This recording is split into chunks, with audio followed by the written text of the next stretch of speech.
You're listening to the AmWritingFantasy podcast. In today's publishing landscape, you can reach fans all over the world. Query letters are a thing of the past. You don't even need a literary agent. There is nothing standing in the way of making a living from writing. Join two best-selling authors who have self-published more than 20 books between them. Now, on to the show with your hosts, Autumn Burt and Jesper Schmidt. Hello, I'm Jesper. And I'm Autumn. This is episode 97 of the AmWritingFantasy podcast, and you've heard it before, the famous term author voice. But what is it exactly, and how do you develop one? Or should you even be concerned about your author voice in the first place? That's some of the questions that we will seek to answer in today's episode.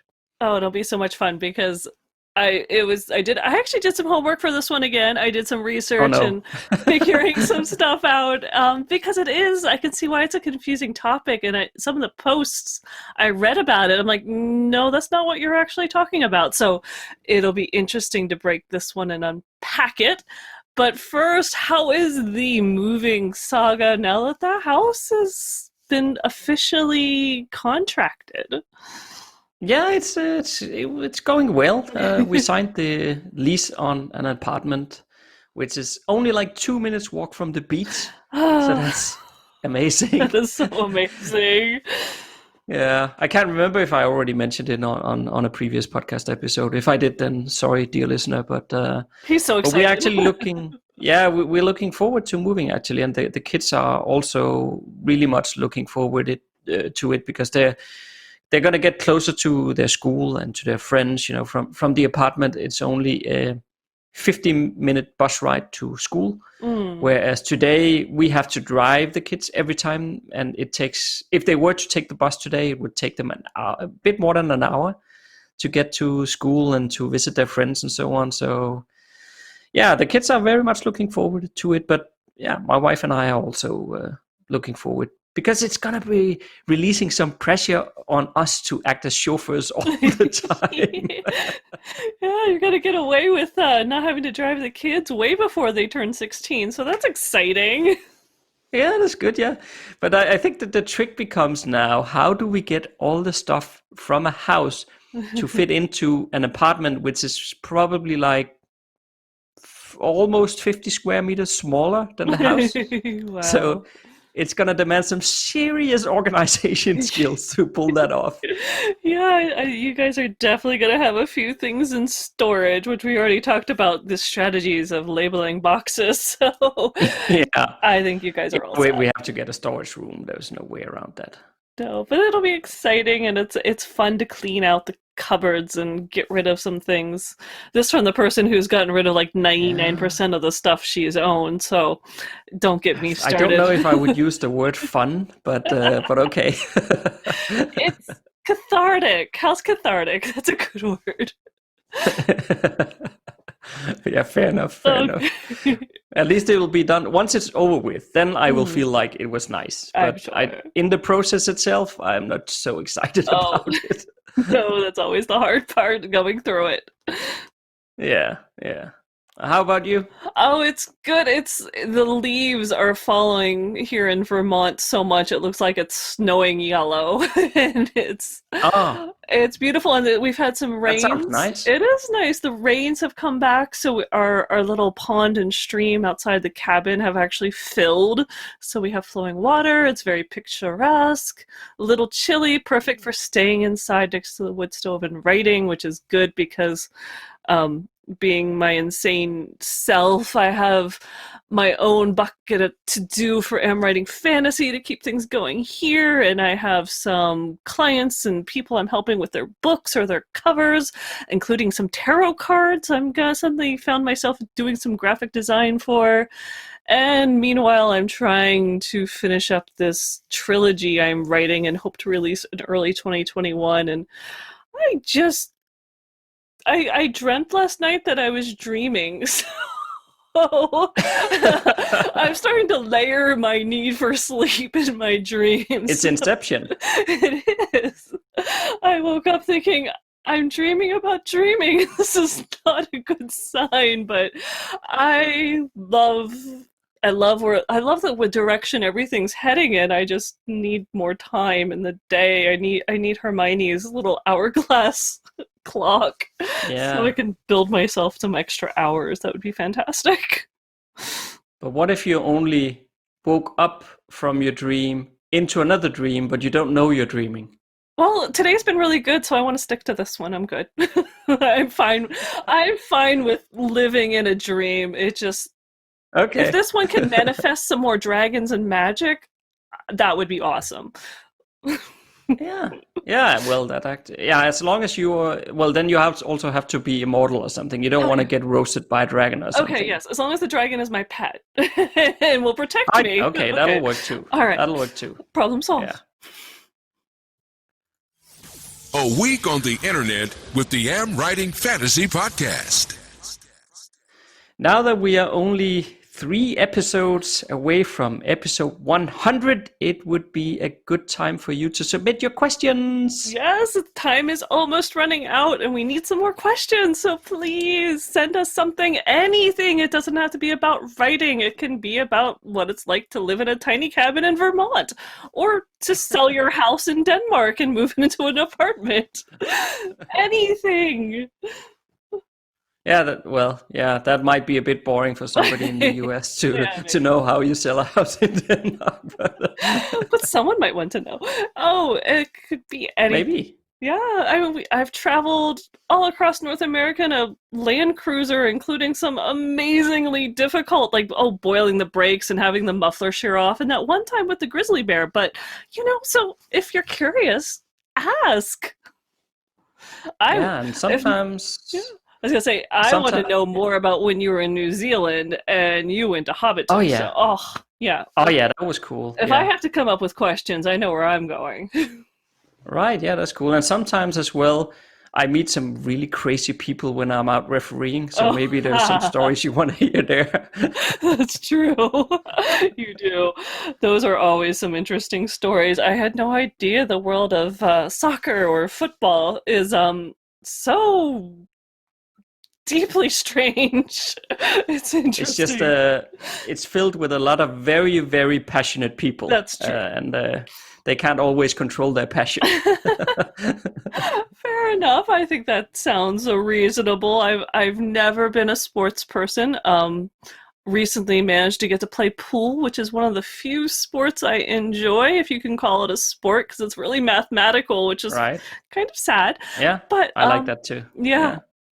But besides having gotten to do that, I have never been a sports fanatic or even a huge movie buff. So I don't quite, when I see these people like chanting and nearly tearing apart stadiums, I will never write a sports fan as a character because I don't think I can get into their head. No, actually, now that you said that, it just reminded me, it was quite impressive how everybody could keep calm this last Saturday because, now you prompted me, so I just need to very quick detour here, just to very short story. But this Saturday I had a match in the stadium here in the main city close to where I'm living. So I had a match there, and then in the morning I was woken up by a phone call from the Football Association. And they said, we are in really big trouble. Can you take a second match today? Oh. And I was like, in the morning, the call woke me up. So I was a bit like disoriented and like, yeah, well, what, when? And they said, yeah, it's just it was like, what is that? I don't know what that is in miles, but it's like 60 kilometers from where I live. That's actually so it's not far in US standards, but it's far enough that it takes a while to drive there. And I did some quick calculation of distances in my head, and I was like, well, that's not really going to work, is it? Because if I'm going to take that match, I will not be able to get to the other match in time. And she said, no, I know, but we don't have any other referees, so can you take it? And I was like, yeah, okay. But then if you then call the other teams at the later match just to tell them that I will not make it in time, so that they know. And she said, yeah, no problem. I'll do that, and I'll tell them that this was the football association causing this, right? So they don't get upset with you. And I said, okay, that's fine. Then I'll do it. So I went and I refereed the first match, and then I drove as fast as I could back to the town here where I live. And it was just so weird because, speaking of people keeping calm, because there was not a lot, but there might have been like 100 spectators in the stadium. So it's not a lot, but it was like a under 19th, but highest league for youth people. So it's under 19th at the highest level you can play at. Wow. So they're pretty good. And there was probably like 100 people there to watch the game, and they were just sitting there twiddling their thumbs in stadium, like. And then the referee walks in like 15 minutes after the game should have started, and everybody's just sitting there looking at, and I'm walking in like la la la la la. Yeah, well, of course I heard as much as I could, but even take on some different shirt and whatnot, and then onto the pitch straight away and just start the match. Oh my goodness! It was a bit, but it was amazing. Everybody was just so calm and relaxed, and everybody except there was no complaints about anything. So that was actually pretty good. So I don't know, what you said just reminded me of that. That's a good story, just like the kind of questions we want and the stories we hope to tell for 100th episode. So that's a good one. Oh, that's too funny.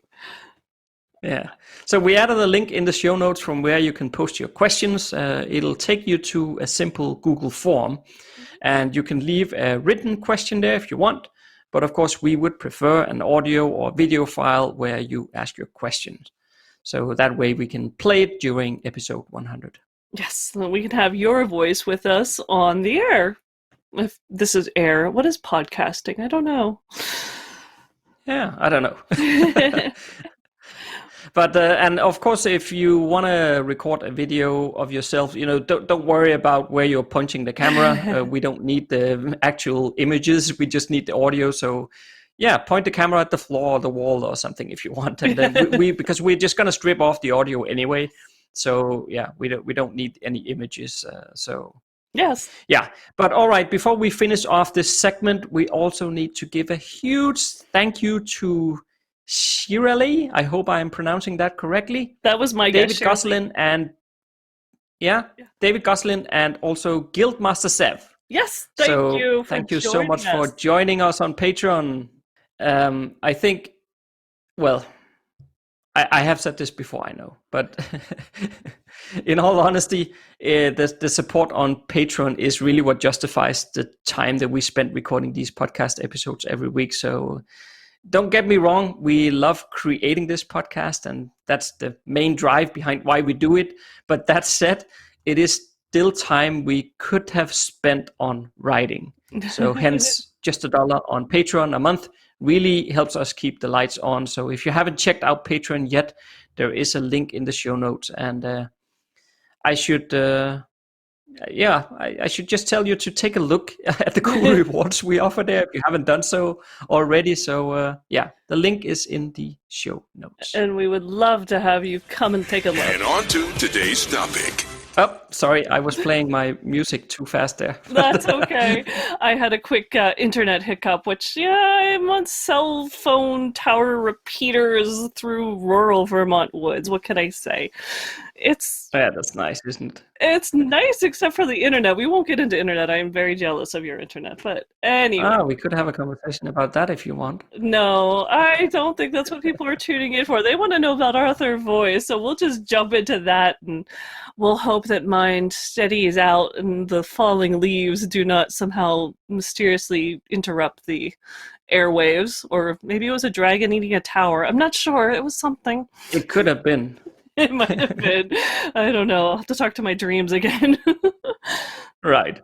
Okay, but let's start out by defining what we're talking about when we speak of author voice. And I can just start out with a definition I found, and then you mentioned that you saw quite a few different definitions of it, so maybe you have something to add to it. But absolutely, at least from...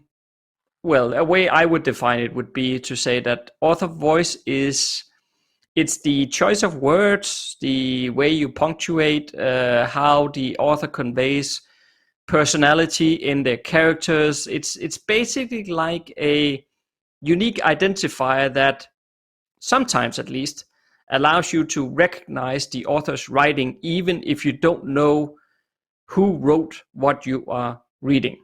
So yeah, if the author voice is strong enough, you can just out of reading it, you will tell this is author X. Yes. I think that's how I would say it. I think that's a good one. And what I saw a lot on the internet is from other bloggers was they were confusing author voice with character voice. And they overlap the spheres of them, but technically they're totally different. Your characters can have a voice, a way of speaking, what they describe that is entirely different from yourself, your own like personal voice, who you are as a person, as well as your author voice, which is how you write things, which is often, especially when you're newer, it's very similar to how you write things, but it's more how you perceive the world and how you put it on paper. But your characters, I've written a dystopian thriller that has this politician, and I always felt like I was doing like mental gymnastics to squeeze my brain into those characters, because I am not a male politician from Spain. I don't know where that came from, but that's the character. And once I got into his head, I could write stuff that I never would think of as a person. But technically, I think when you broke it down, you'd still be able to pull out pieces and say these are examples of author voice, which we'll get into. But I do want to point that out, that character voice, the way the characters are talking in the dialogue, is actually kind of a different thing. It's not your author voice. Actually, I would almost say that if we go with the idea for just a second here, that the character voice is the author voice, like you found on some of those blogs there. I haven't read those blogs, so in all transparency, I'm You're just guessing. nicking up hot air here. But if we just go with that idea for a second, wouldn't that just mean that, let's say you have a strong author voice, and the author voice is the unique identifier I just defined. Mm-hmm. But if you then say that that's the character's voice, wouldn't that just means that every single character sounds exactly the same? Because they all speak in the author's voice?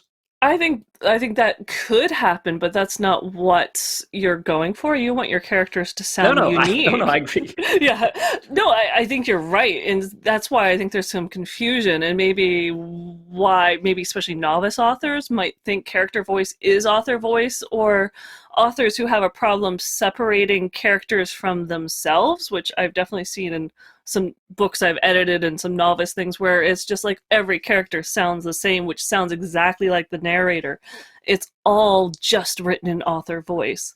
But if you do a good job developing your characters, and especially when they almost like pop alive in your head and they talk and think so entirely different from you that it is like putting on someone else's skin, that's a really strong character voice. And it'll have pieces of it that are part of author voice, or part of your voice. But it's gonna be this tiny little, like, it's the salt in the recipe. It's not the overall cake that comes out. And yes, I know I'm back to food metaphors. Sorry. No, but I think, speaking of characters, because I think a very good example of this is way back in episode 31 of the AmWritingFantasy podcast here, we had the highly successful fantasy author Lindsay Barocca on to talk about the importance of writing in series.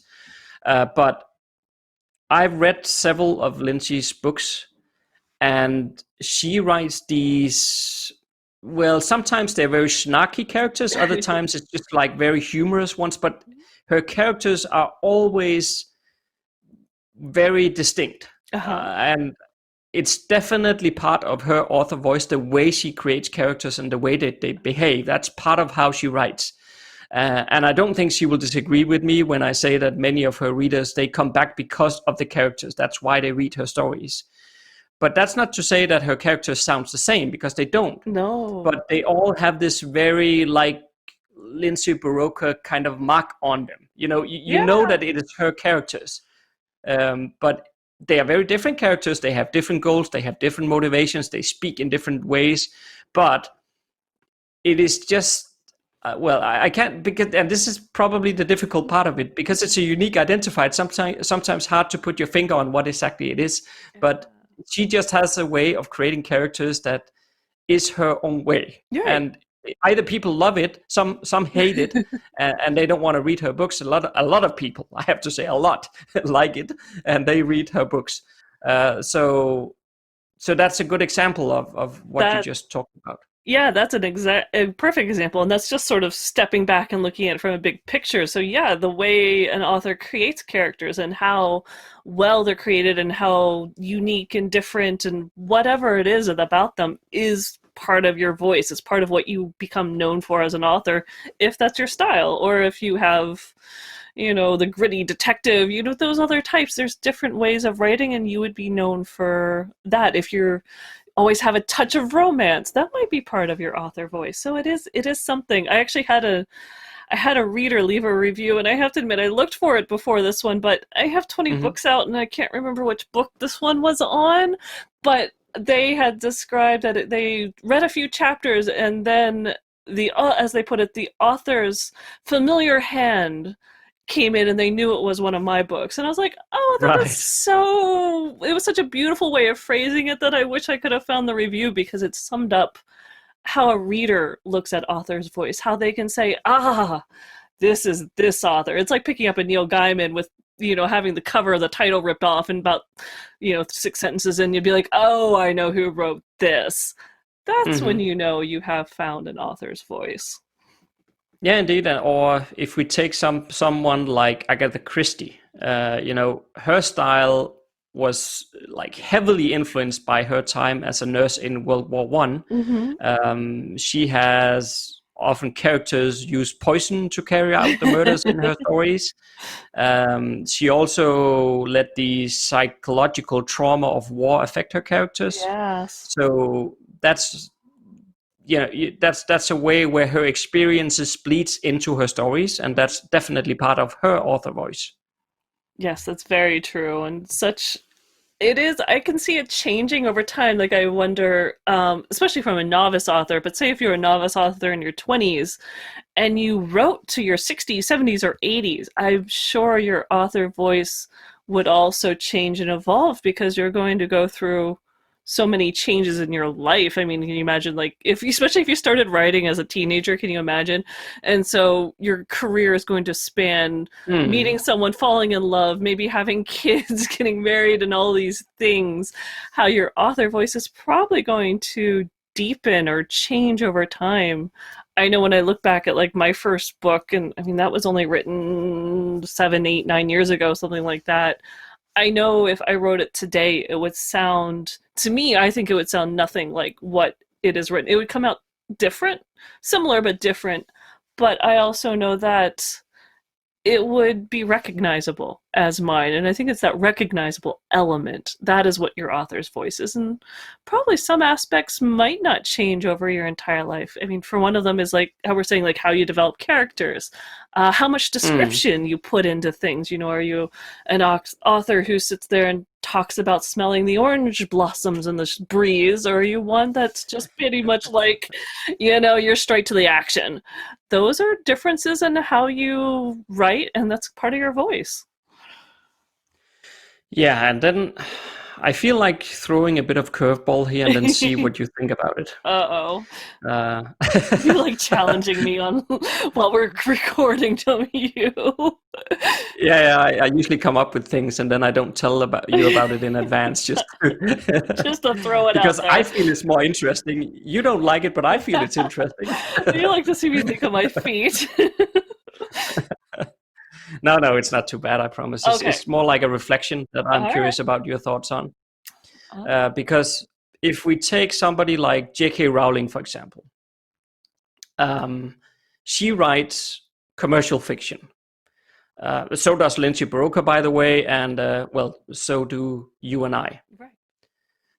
Right. But the thing is that if we go into like the helicopter view around author voice, then I feel like if you look at it from a literary critic's perspective, they don't really spend any time analyzing works that are labeled as commercial fiction.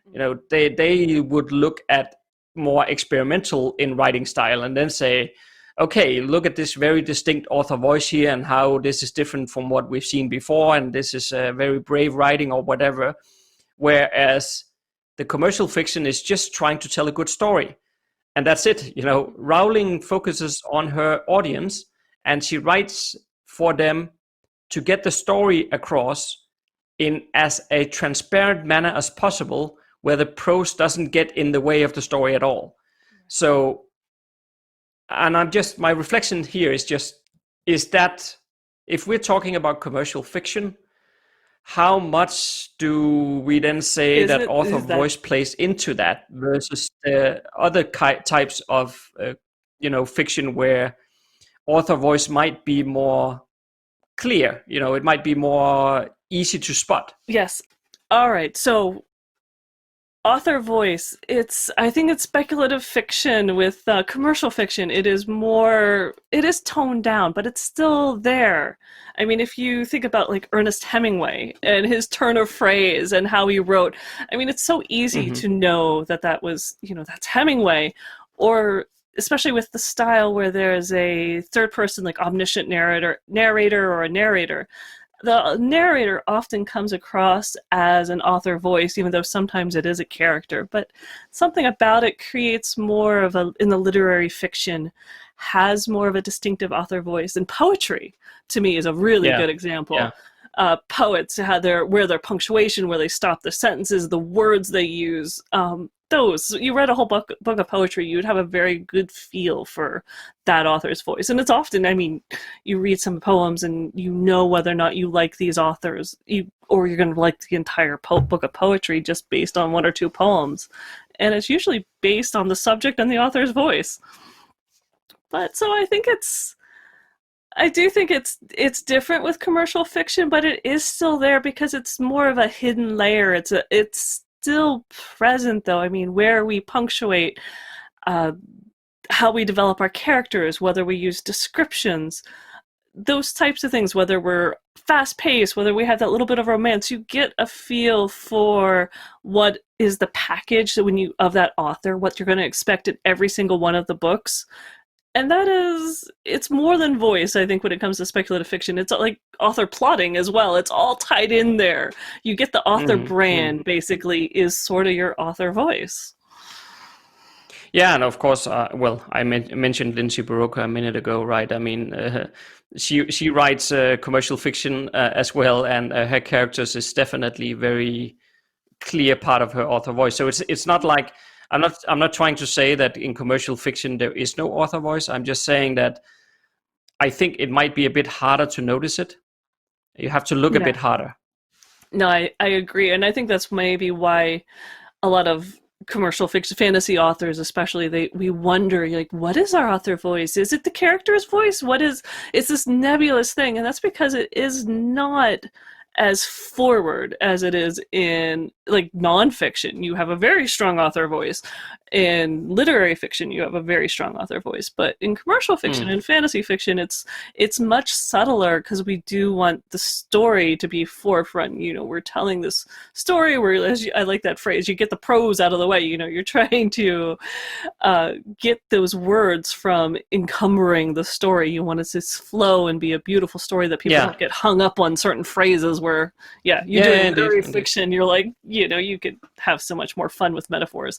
I've had people yell at me for some of my metaphors because they didn't think they worked together quite correctly, but it's part of my author voice. Get used to it. Yeah, but that is so true, because it is also, I think we also need to be mindful that it's different readers. Yes. I mean, the people who love to read books where they can just dwell in how the author, put together these words to make wonderful sentences and so on.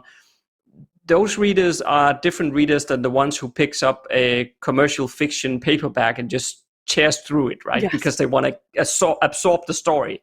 It's not the same thing. I mean, if you want to at least for me, I mean, I prefer as well to read commercial fiction. I like the stories. I'm not there to read the wonderful prose and whatnot. It can probably start annoying me a bit if there's too much of it. So hence, that's also the kind of stories that I write, because I don't like to write overly prose-heavy stuff. Of course, I want it to sound good and whatnot. That's not what I'm saying, right? But it's just, I think your own preferences bleeds into your author voice. I mean, for example, I know when I write nonfiction, it's a very different tone and a style than what I use when I write fiction, because it's different things, it's different mediums. So you adapt to that. No, that makes total sense. Yes, and I think because that was actually another review which I thought was so funny that an author had pointed out on my work. And they had said that each of her series totally unique from one another. Her writing style seems to shift a bit to accommodate the story. And I think that's what's so true about commercial fictions and our author voice, is that we do change the tone. You change the tone to fit the character. You change the tone to fit the story. If I'm writing Noble Bright, it's going to be a lot brighter and happier, and there's going to be other tones to it than when I'm writing like some of the dark fantasy that I'm writing that is much more gritty and end of the world sort of stuff. So I think we're a little more malleable. We kind of hide it and we kind of nuance different things because we don't want it to get in the way of the story.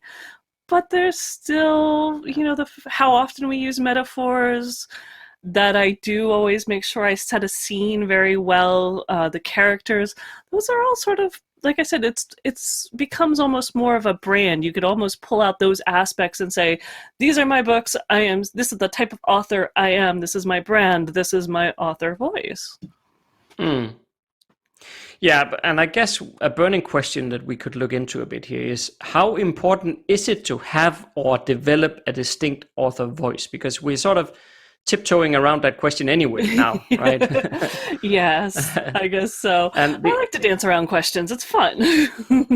Yeah, but I think authors often want their writing to stand out, and there's nothing wrong with that. I mean, I understand that, but this author voice thingy here is, I think, and I'm curious what you think afterwards, of course, as well, but I think it's really something you can be too concerned about developing, because I honestly think that while it might take you some time to understand exactly what your style actually is, but your author voice is, in my view, already there. Yeah. It's been developing since the very first day you started writing. And so don't overthink it. Yeah. That's kind of how I view this. I think so. I think if you are writing fantasy, commercial fiction, and a new author came to me and especially if they were stressed about their author voice, or anyone asked me, I'd be like, don't even worry about it. Write the best story you can. Write the best characters you can. And you know what? Readers will probably, the more you write, the more someone's going to point out, like, oh, you always do this. And that might be how you find out what your author voice is. Like I said, I have 20 books out now, so I kind of have an idea of what my author voice is and what I'm selling when I write a book. So I understand it, and I've had some readers with me since the first book. And by the way, if you're out there, I love you. Thank you for sticking with me this many years. But it comes as you write more. So your fans, when they become true fans, they're fans because of how you write, of what you write.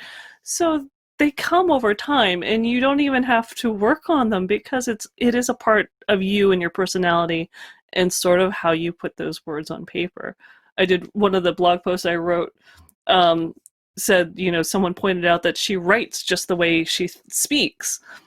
And so that it is sort of the part of it. I mean, if you are snarky or have a sense of humor, it's going to bleed through into some of the characters you create, the way they look at the world.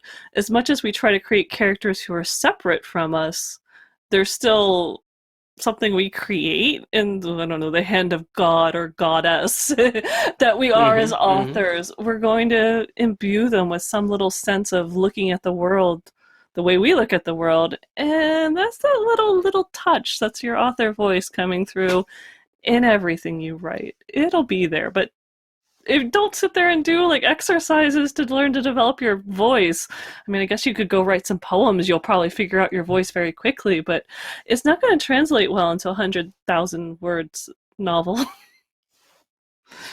No, and I think when you're first starting out writing, and if you're already experienced writing, the listeners here, some listeners will be, I think that they will probably recognize that what happens a lot is that when you're first starting out, you have a tendency to copy a bit the style of writing that your favorite authors write in. But then after a while, it starts morphing into your own thing. Yes. But I don't think really that you can sit down and say, okay, now I want to develop my own author voice. Because I don't think it works like that. It's not like a skill that you can acquire. I think it's just, well, finding your author voice is just a process of writing and writing and writing some more. And then it'll come. Definitely. And I do think I still, at this point, if I read a book while I'm writing, I can feel a little bit of the tone of it sneak into my writing.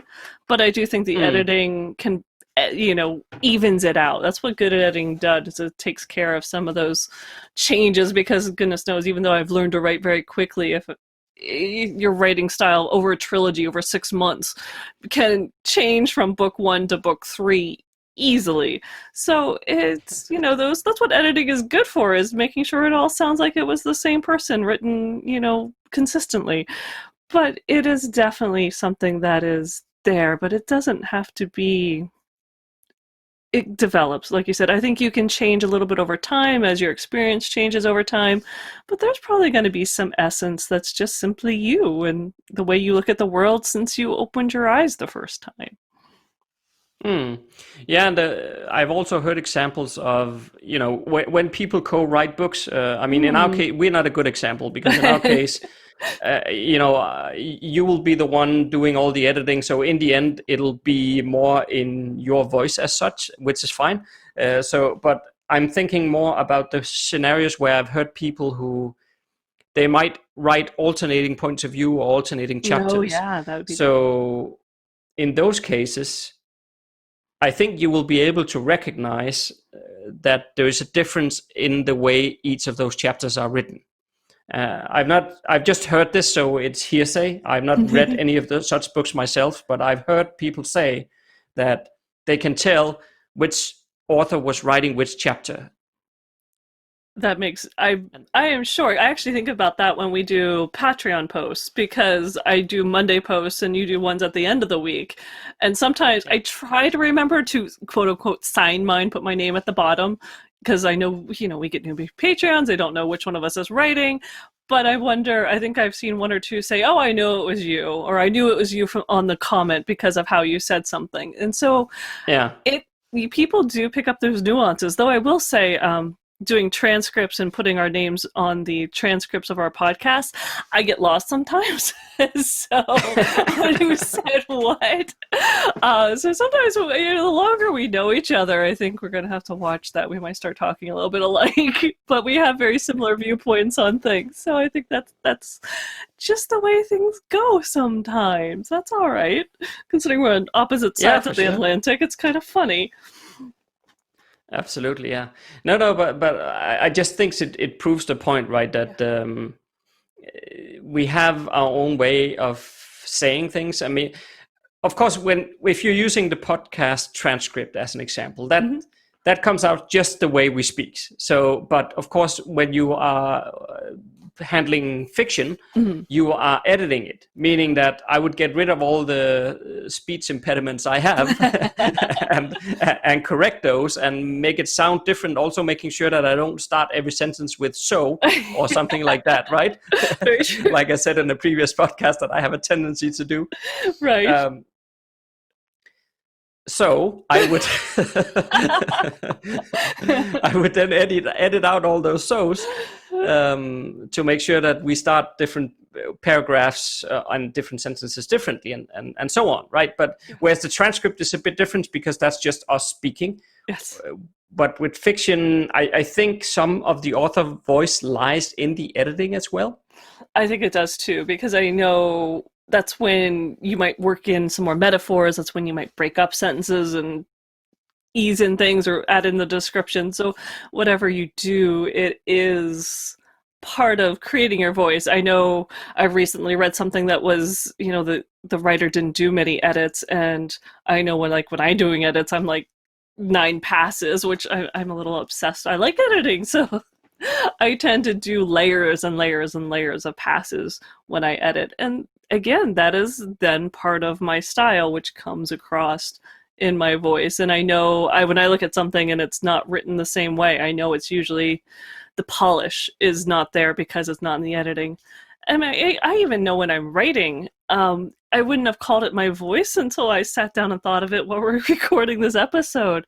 But when my writing is flowing and it's just like it's coming so easily, whether I'm writing in a character's voice or anything, it's because, the author's voice is strong. Everything is, when you have that synergy and writing is going well, that's when your author's voice is just, everything's just golden and everything's working well.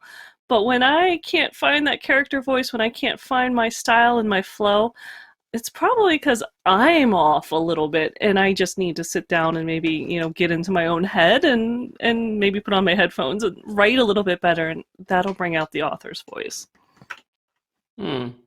Yeah, and it might also be a case of the more mindful you become of your own unique style and your own author voice, the more you can play on it on purpose and put it to use. Yeah? Don't you think?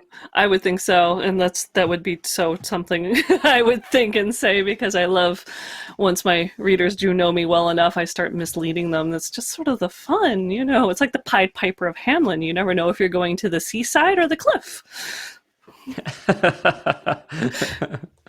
Yeah, but I just think overall, don't worry too much about this author voice thing, right? I mean, you can read many blog posts on the internet where people talk so much about how if you don't have a unique author voice, then you're not memorable, and you're basically doomed, and what else? And pay me $150 per hour, and I'll teach you to do yours. No, don't worry. That might be there as well. Yeah, I'm sure it is. It's gotta be. No, I agree. You don't have to stress about your author's voice. If you're worried about being memorable, there are so many, you're plotting, your characters. Just write really good fiction. You have that little twist. Write something you love. That is more important than sitting there and niggling about whether or not you've created a unique author voice.